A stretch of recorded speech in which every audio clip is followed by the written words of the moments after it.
Oke, baiklah, bismillahirrahmanirrahim. Assalamualaikum warahmatullahi wabarakatuh. Teman-teman sekalian, pada video kali ini kita akan membahas metode static equivalent dan metode response spectrum untuk perhitungan struktur desain portal beton tahan gempa kita.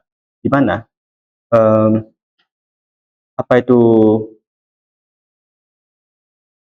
di mana metode static equivalent dan response spectrum ini sangat dibutuhkan untuk perhitungan struktur.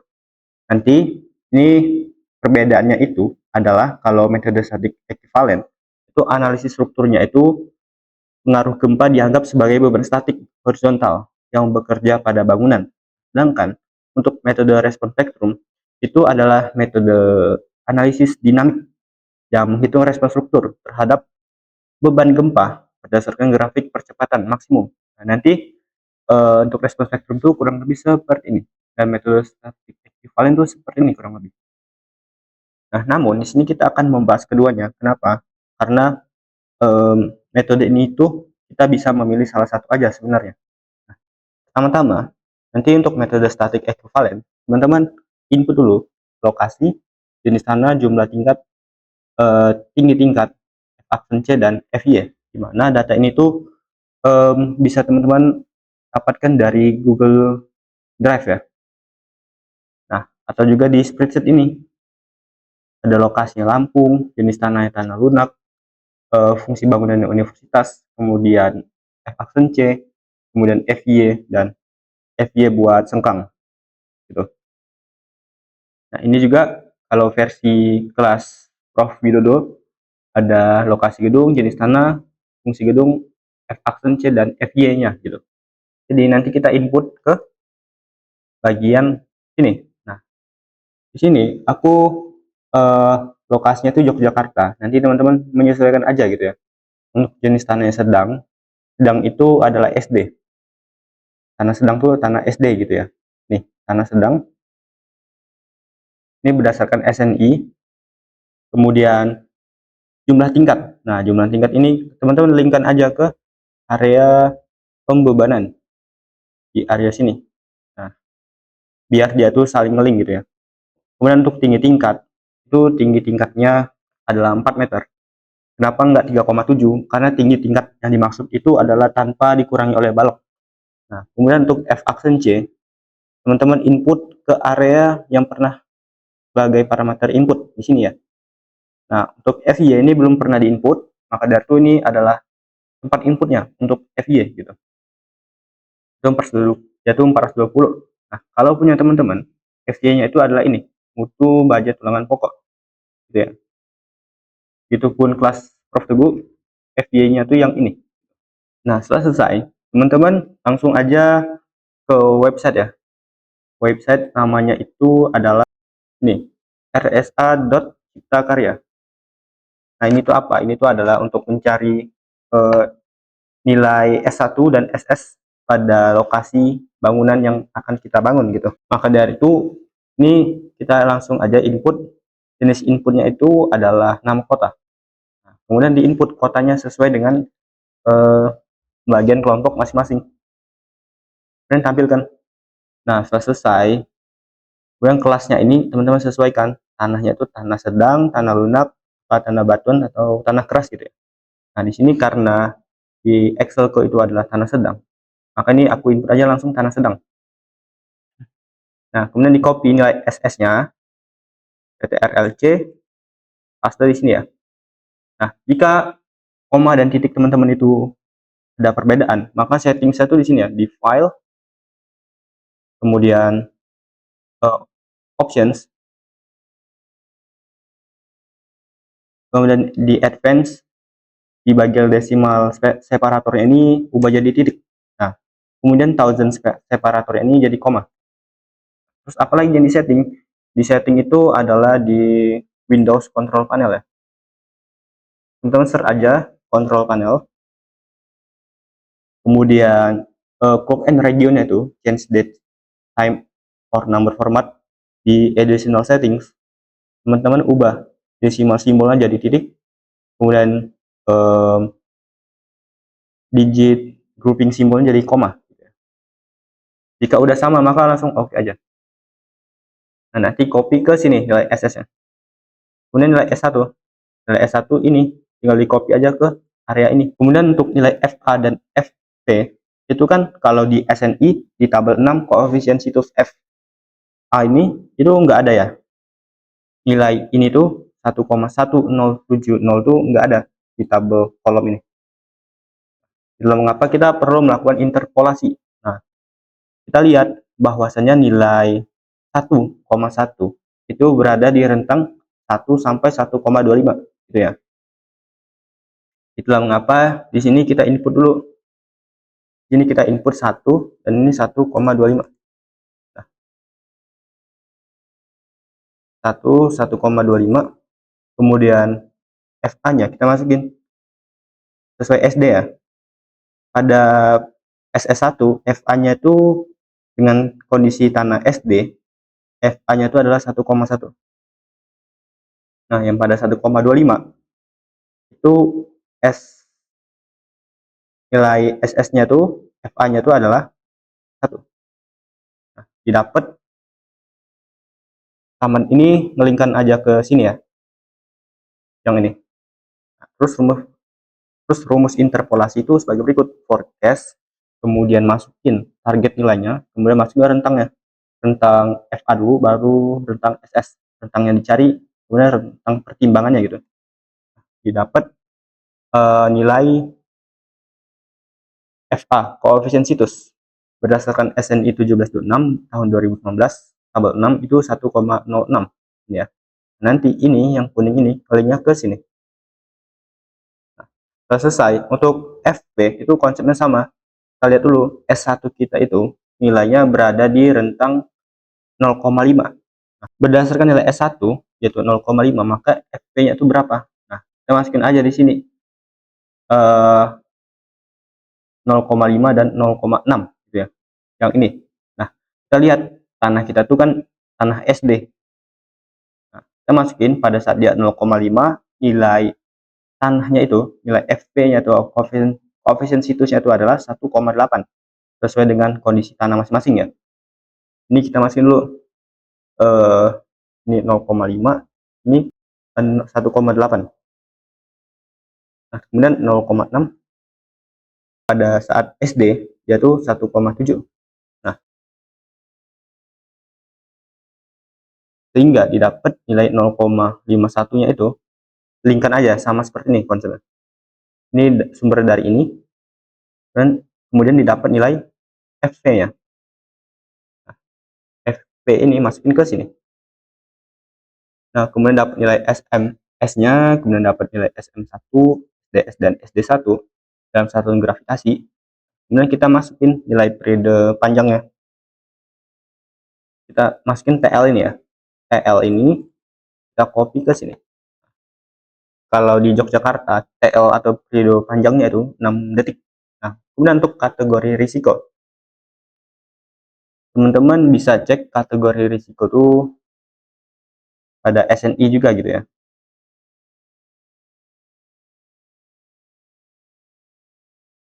Kita buka dulu SNI 1726 tahun 2019. Kategori.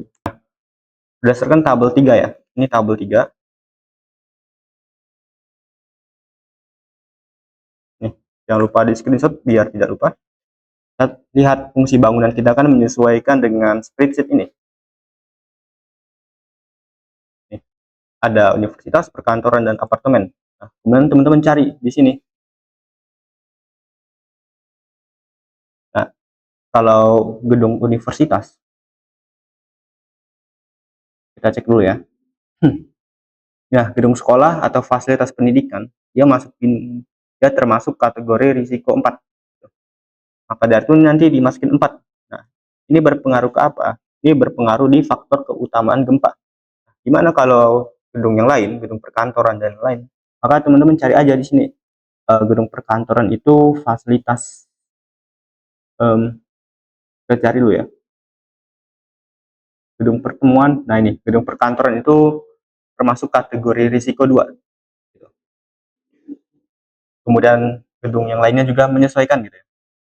Kalau nggak ada di sini bisa teman-teman sedikit korelasikan makna di SNI dan makna fungsi bangunan teman-teman sekalian, bisa sedikit korelasikan gitu ya. Nah, selanjutnya di sini kategori risiko kita 4. Nah, otomatis faktor keutamaan gempa itu adalah 1,5. Nah, kalau 3 1,25. Ini tinggal di input aja gitu ya. Kemudian untuk nilai R ini berdasarkan tabel 12. Ini tabel 11, ini tabel 12. Nah, kita cari kalau bangunan kita itu adalah sistem pemikul momen khusus gitu ya. Nah, ini agak ngeblur. Ini hilang dulu. Nah, kita pakai yang ini, rangka beton bertulang pemikul momen khusus. Nah, kenapa kita pakai yang ini? Karena ini untuk struktur bangunan yang telah kita gunakan atau yang berada di TOR itu adalah momen khusus gitu ya. Karena kenapa? Karena banyak sekali perbedaan momen di banyak sisi. Momen khusus itu tidak sesederhana yang kita pelajari di statika, di mana bebannya ada dua kanan kiri, jadi momen sederhana. Tapi ini momen khusus, jadi penyebab terjadinya momen itu ada banyak. Gitu. Maka dari itu kita perlu melibatkannya menjadi momen khusus atau lebih detail. Nah, berarti yang poin 5 ini gak ke screenshot ya. Nanti teman-teman cari aja di SNI ya, pada poin nomor 5, tabel 12. Kita masukin nilai R ya. Nilai R di sini itu adalah 8. Ntar ini kita break dulu jadi 2. R yang 8, kemudian faktor kuat lebih sistemnya itu menyesuaikan juga. Ini 3. Nah, kemudian faktor pembesaran defleksi itu 5,5. 5,5 dimasukin aja. Kemudian kategori desain seismik ini berdasarkan pasal 6,5. 6 sampai 5 itu, 6.5. Kita cari kategori desain seismik. Kita cari dulu. Nah, di sini kategori desain seismik kita cari juga di SNI gitu. Nah, kita dapatnya dari sini ya. Kategori desain seismik. Nah, kita lihat nilai SDS kita itu berada di posisi apa gitu. SDS nah di 0,7. Kita cek 0,7 itu posisinya yang ini ya. Lebih besar dari 0,5. Atau 0,7 ini lebih besar dari 0,5 gitu. Cara pembacaannya. Otomatis kategori risiko kita karena kategori risiko kita 4, maka kategori desain seismiknya itu adalah D. Kita masukin aja D di sini. Nah, kemudian apabila teman-teman mempertimbangkannya berdasarkan nilai S1, SD1 ini, maka juga sama ya, mendapatkan nilai D, periode 1 detiknya. Setelah selesai, kita mendapatkan nilai CT. Nah, nilai CT ini berdasarkan tabel 18. Mungkin di Excel ada. Tabel 18 nih. Rangka beton pemikul momen. Sehingga nilai CT-nya adalah 0,0466 di input sini. Kemudian nilai X-nya itu 0,9 gitu ya. Ini periode struktur. Nah, untuk HN ini adalah jumlah tingkat dikali tinggi tingkat. Umumnya seperti itu. Kemudian untuk nilai TA, ini dangling. Kemudian CU. Nah, CU ini apabila SD1-nya lebih besar dari 0,4. Nah, SD1 kita nilainya itu 0,6. Maka kita bisa melihat tabel 17 SNI gitu ya. Nah, ini. Jika dia lebih dari 0,4, maka koefisien CU-nya itu 1,4. Seperti ini. Nah, kemudian TC ini nanti kita inputnya berdasarkan sub gitu ya. Kemudian T pakai, ini udah ngeling. TC nanti kita inputnya berdasarkan sub. Maka ini dikosongin dulu aja nggak apa-apa gitu. Nah, selesai di sini. Nah, V base reaction atau gaya geser statik ini juga berdasarkan sub gitu. Nah, nanti kita cek apakah dia lebih kecil dari 0,5 V manualnya ataukah lebih besar gitu ya. Jika sesuai maka dia aman. Tuh, kurang lebih. Nah, nanti untuk nilai yang input dari sub TC dan ini kita dapatnya dari deformasi shape modal. Mod 1 T sama dengan sekian, F sama dengan sekian. Tapi ini nanti ya setelah kita analisis dari SAP 2000. Oke, setelah selesai, kita ke metode respon spektrum. Nanti tabel-tabelnya boleh teman-teman screenshot di sini ya, dan juga dikasih penanda untuk poin apa yang kita pakai gitu. Nah, kemudian untuk metode respon spektrum, nah ini udah ngeling, kemudian syarat massa ragam terkombinasi itu 90%, kemudian faktor skala juga udah ngeling gitu. Nah, di sini kita cek dulu nilai T0 kita. T0 kita tuh kita cek pada metode statik ekuivalen. Yang ini 0,15. Nah, otomatis posisinya itu kan berada di antara 0,14 sampai 0,15. Jadi nanti teman-teman bikin tabel seperti ini sampai detik 37, di mana perbedaannya tuh deltanya tuh di sini 0,01. Jadi tiap pertambahan 0,01 dia selalu bertambah. Namun apabila di angka spesial, di angka T0, yaitu pertambahannya ngeling langsung ke metode statik ekuivalen. Nah, seandainya ini angka yang tidak sesuai, teman-teman bisa geser aja ya, atau X, pencet LV sini. Yuk, tinggal disesuaikan aja jumlahnya.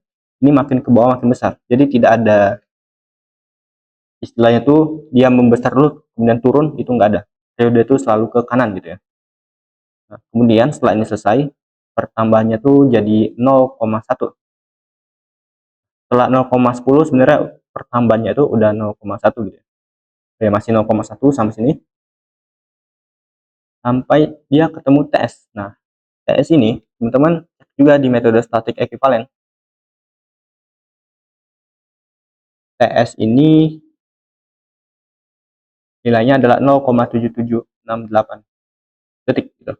Nah, maka posisinya itu berada di antara 0,76 dan 0,78. Setelah itu pembedanya udah lanjut ngeling terus sampai dia selesai gitu ya. Namun deltanya ini itu makin ke bawah makin gede. Nah, ini deltanya 0,5 gitu ya. Perubahan periodenya gitu. Nanti tinggal disesuaikan aja. Nah, untuk periode panjang atau TL, kita cek juga di Excel. Nah, untuk TL periode panjang kita itu di sini sebenarnya 6 detik gitu ya. Maka dari itu kita cukup bikinnya di posisi 6. Maka TL di posisi 6 detik, ini adalah TL kita. Dengan link ke periode panjang ya, yang ini. Kemudian dikasih warna berbeda gitu ya, warna orange. Kemudian ini kita ubah warna putih aja.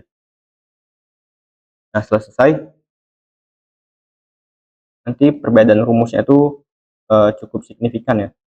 Untuk rumus SA pada periode pertama banget 0,01, itu rumusnya SDS kali 0,4 plus 0,6 bagi T per T0. Nah, rumusnya nanti ngelink di sini. Kemudian setelah itu kita scroll ya sampai di T0. Setelah T0, nah nanti setelah T0 dia ngelink ke metode statik ekuivalen yang SDS-nya. Nanti kita link ke sini ya, SDS ini setelah T0. Nah, setelah itu dikunci. Nah, ini dikunci, jangan lupa. Nah, kita scroll ke bawah sampai dia ketemu periode spesial lagi. Nah, kita lock dia sampai ketemu TS. Nah, untuk rumus TS, dia berbeda lagi. Nah, rumus TS itu adalah SDI bagi T. SD1 bagi T. Maka dari itu nih tinggal ngelink SD1, SD1 tadi yang ini,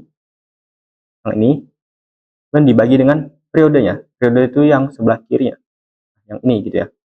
Setelah itu di scroll sampai dia ketemu yang spesial lagi, itu periode 6 detik.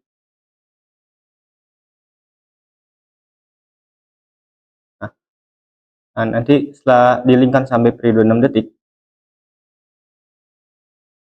sampai sini, nanti setelah dia lebih besar dari periode panjang, maka rumusnya itu ada perbedaan. Kita cek di SNI tadi, rumusnya itu adalah SD1, kita linkkan ke SD1, kemudian jangan lupa dikunci. di sini, kemudian dikali TL bagi periode kuadrat. Kemudian dikali TL ya, kali dengan TL ini dikunci, kemudian dibagi dengan periode di sampingnya ini, dikuadratkan gitu ya. Setelah itu enter. Dan setelah selesai, ini tinggal di scroll ke bawah.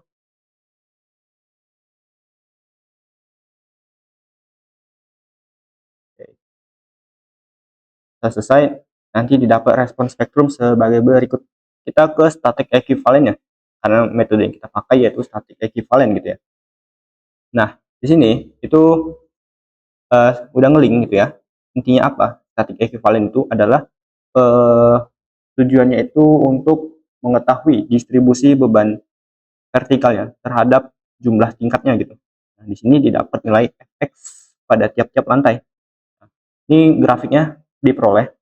Kemudian setelah static equivalent selesai, nanti pada part selanjutnya kita akan membahas tentang permodelan SAP 2000, di mana kita perlu memasukkan parameter inputnya itu di area TC dan juga pada area estimasi di pembebanan itu pada area ini ya, berat bangunannya gitu. Oke, saya rasa cukup sekian pembahasan tentang metode static equivalent dan respon spektrum. Apabila saya ada salah kata, saya mohon maaf, dan nanti jika ada pertanyaan silahkan ditanyakan saja ya, karena ini sangat-sangat penting untuk kalian analisis gedung gitu. Terima kasih. Billahi taufiq wa hidayah. Assalamualaikum warahmatullahi wabarakatuh.